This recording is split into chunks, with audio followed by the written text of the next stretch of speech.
I never imagined I'd be the one with a homeowners association, HOA nightmare story, but here we are. My name is Daniel Winters, and up until 6 months ago I was enjoying a quiet, unremarkable life in Oakdale Estates, a charming suburban neighborhood in western Massachusetts. I work as an architectural historian, a detail that would become unexpectedly significant when I purchased my modest colonial revival home 3 years ago. The previous owner, Mrs. Eleanor Thompson, was a kind elderly woman who had lived there for nearly 5 decades. She sold me the house at a fair price, telling me, "I want someone who will appreciate its character." What she didn't explicitly mention, though it was in the property records for those who knew where to look, was that my backyard contained the partially preserved foundation of a pre-Revolutionary War meeting house. Nothing dramatic, just some old stone remnants beneath grass and soil, accompanied by a small commemorative plaque installed by the local historical society back in 1972. Then came Patricia Holloway, or as the neighborhood and eventually the local news dubbed her, Preservation Patricia. She moved into the large Tudor-style house across the street about 8 months after I arrived. Within a month she secured a spot on the HOA board, and by the end of her 3rd month, had become president. I still recall her campaign slogan, "Preserving property values through vigilance." If only that dedication to preservation had extended to actual historical artifacts. Our first meeting was relatively harmless. She introduced herself to the neighborhood by leaving a 20-page HOA rulebook in my mailbox, along with a floral-scented note that read, "Looking forward to your compliance." I found it a bit forward, but not something worth making a fuss over. I've always been someone who chooses his battles carefully. For the first few months, our interactions were limited to occasional comments about my lawn needing a trim or suggestions that the shade of blue on my front door wasn't quite within the approved color palette. Each time I would smile, thank her for her input, and then proceed to do absolutely nothing differently. This approach worked well, until spring arrived, and I decided to enhance my backyard. The project that started it. All my plan was straightforward. I wanted to create a small stone patio around the historic foundation, add native plants, and install discreet lighting to highlight the old stones in the evening. I had already secured approval from the local historical society, and even obtained a small grant to aid in the preservation effort. All the necessary permits were in place, and I was excited to begin a project that combined my professional expertise with my personal living space. On the Saturday I started marking the area for the patio. Patricia appeared as if summoned by the mere sound of my measuring tape extending. "And what exactly do you think you're doing?" she asked, standing at the edge of my property, clipboard in hand, sunglasses perched on her meticulously highlighted blonde bob.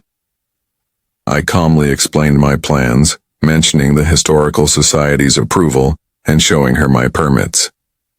She glanced at the documents with disinterest before stating, "You didn't get HOA approval. All exterior modifications require board review. It's in the rulebook." She tapped her manicured nails against her clipboard for emphasis. "Actually, Patricia," I replied, keeping my tone professional. "I checked the bylaws thoroughly. Historical preservation projects are exempt under Section 12.3. Her polite smile tightened. That exemption was meant for the Victorian homes on Maple Street, not whatever this is. She gestured vaguely toward the slight rise in my backyard where the foundation lay. "Regardless, it applies to any property with a historical designation, which mine has. The Meeting House Foundation dates back to 1742. There's even a plaque." I pointed to the small bronze marker, partially hidden by spring grass. Her eyes narrowed. "Well, that's for the board to determine. Until then, I'm issuing a cease and desist. No work is to be done until our next monthly meeting." She handed me an official-looking form from her clipboard. "And when is that meeting?" I asked. 3 weeks from Thursday, she said, her voice laced with satisfaction. In the meantime, please ensure your grass doesn't exceed 3.5 inches. It's looking a bit jungle-like near your fence line. And with that, she turned on her wedge heels, somehow not sinking into my supposedly overgrown lawn, and walked away. Bureaucratic stalemate. I followed the proper channels. I attended the next HOA meeting, presenting my project with visual aids, historical documentation, and letters of support from the Massachusetts Historical Commission. Most of the board members seemed impressed and generally supportive. Patricia, however, managed to postpone the vote, claiming further impact studies were needed. This continued for 2 more months. Each time she found new reasons to delay. First, concerns about drainage, then worries about nighttime lighting disturbing wildlife. Finally, she suggested that improving the site might attract unwanted historical tourism, disturbing our exclusive community. Meanwhile, summer approached and I risked losing my grant money if the project didn't move forward by August. I attempted a more diplomatic approach, inviting Patricia over for coffee to discuss the significance of the site. You know, Patricia, I began as we sat on my porch, this foundation is one of only 3 remaining structures from the original township. The Historical Society believes it was used for community gatherings before the town was officially established. She sipped her coffee, gazing out at her perfectly manicured yard. Daniel, I understand you're passionate about old rocks, but our community has standards. Excavation, lighting, strange plants, it all affects curb appeal, and ultimately property values. But it's in my backyard, I pointed out. It's not visible from the street. She smiled thinly. Today's backyard project is tomorrow's neighborhood eyesore. Then she added, besides, I've received complaints. From whom? I asked, genuinely curious. She tapped her nails against her mug. I'm not at liberty to say. HOA complaints are confidential. Later that day, I spoke with 5 of my nearest neighbors. Not a single one had made a complaint.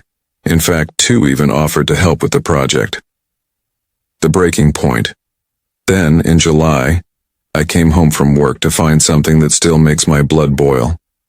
Patricia standing in my backyard supervising. 2 workers operating a backhoe. The historical foundation stones, untouched for nearly 3 centuries, were now piled carelessly beside a muddy hole. Stop! I shouted, running across my lawn. What are you doing? This is private property. Patricia turned, completely unbothered. Oh, Daniel, the board voted in an emergency session to correct the violation ourselves. The cost will simply be added to your HOA dues.